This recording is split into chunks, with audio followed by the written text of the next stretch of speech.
Welcome to Home Practice and this Groundwork mini-series on translation shorts. This is the second in the mini-series.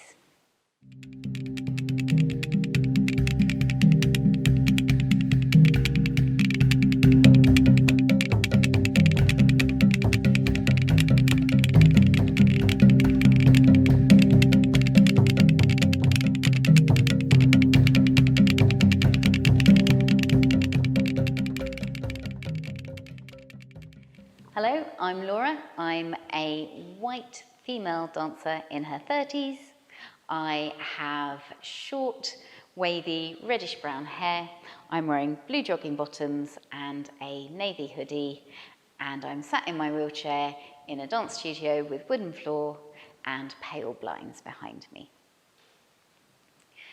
So this is the second video in our little mini-series of translation shorts.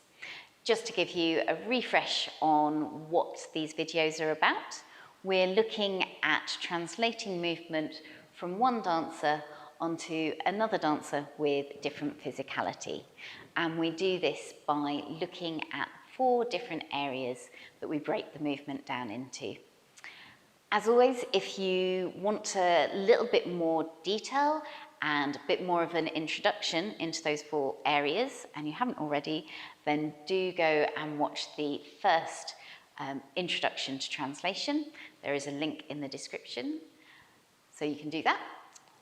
But to quick refresh, if you've already done that, the 4 areas are intention and energy or effort, spine and direction, quality and rhythm, and finally, focus and detail. So this is taking a little bit more time using all of these 4 to develop a translation. For this one, we're going to start with some movement from Lucy. And we're going to take the time to look at the different levels in this translation, which you might not have a chance to do in a technique class, but we're going to imagine we're doing choreography and we've got the luxury of time. So let's see Lucy's movement. She drops her hands down, placing weight, suspending, and coming back to upright. Lucy starts reaching up. Her hands and elbows heavy, drop down, head drops. Then she finds a suspend before coming back to upright. So, first impressions of that movement, if we think about overall maybe what the intention is or what the first thing you notice about that movement. For me, when I first see it, I see an inversion. So there's body parts that start high and go low, and then there's other body parts that then replace. So a little bit like a seesaw motion. We have something high, dropping, another body part replacing it. A kind of inversion. So you might have your own variations of inversions, but let's have a look at what my initial translation of it is, just thinking about inverting. I start with my hands high, dropping down, heavy head, pushing to lift my pelvis, and then replacing it, coming back to upright. So that's version 1. We've got the inversion happening, my head goes down and my pelvis goes up.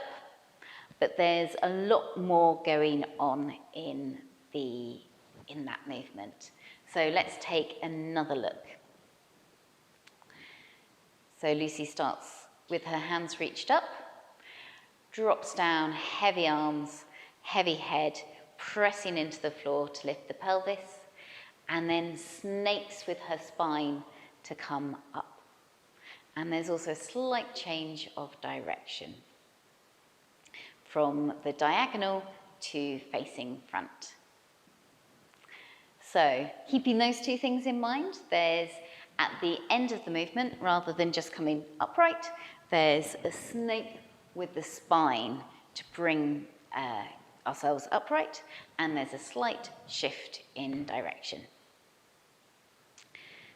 So looking at adding those on, I reach up, heavy elbows down, weight into the hands, my pelvis suspends, I snake up with a change of direction. So we've got a little bit more detail there, but we can add some more on by thinking about the quality and texture of the movement, and also the rhythm of the movement. So thinking about the rhythm, did you notice anything with the way Lucy dropped her arms? They weren't one smooth drop, they kind of dropped in stages. So we had dropping the elbows, arms down, and then head. And then there was a suspend before the snake up. So let's have a look. If I add that to my movement, so I start reaching up, elbows drop, hands, head, suspend, and snaking up. So that adds a bit more quality, and it should mean that our timings are maybe a bit closer together. I think quality is definitely something that can really help draw different movements, even if the shape is a bit different. The quality, keeping the same quality, helps draw them together. So then we have our final version. We're going to think about the focus and the detail. So did you notice anything particular with the focus or the detail? We'll watch Lucy's movement. So Lucy looks up to her hands, heavy elbows drop down, weight in the hands to suspend, snaking up and drawing her foot in together to close. Sometimes the detail can be at the start or at the end is when you particularly notice it. Sometimes it's a breath to prepare, sometimes it's just that final drawing in of a limb to find a stable base. That's often where the detail is, but sometimes it's in other places too. So if I add on those bits of detail to the intention, the direction and spine, the quality and rhythm, and then finally that bit of detail and focus. So I look up at my hands, heavy elbows drop, weight into the hands, slow suspend and snake up, bringing my hand back together in parallel. So if we look at these two movements side by side, we should see from the difference from the first one. If the first two are side by side, they're both suspensions, but there's quite a bit missing, and they're not as close as they could be. If we look at my final version with Lucy's original, then hopefully we should see that they're much closer together. There's much more unity and synchronization between the two moves.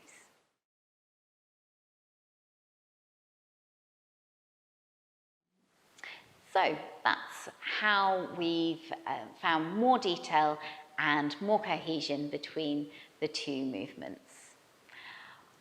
Keep watching for some more videos in this mini-series. We have some different dancers and some different translations for you to look at and try out. Do remember to subscribe so you keep up to date with all the videos that we release, and please do like this if you feel it's helpful. Thank you very much for watching. See you soon.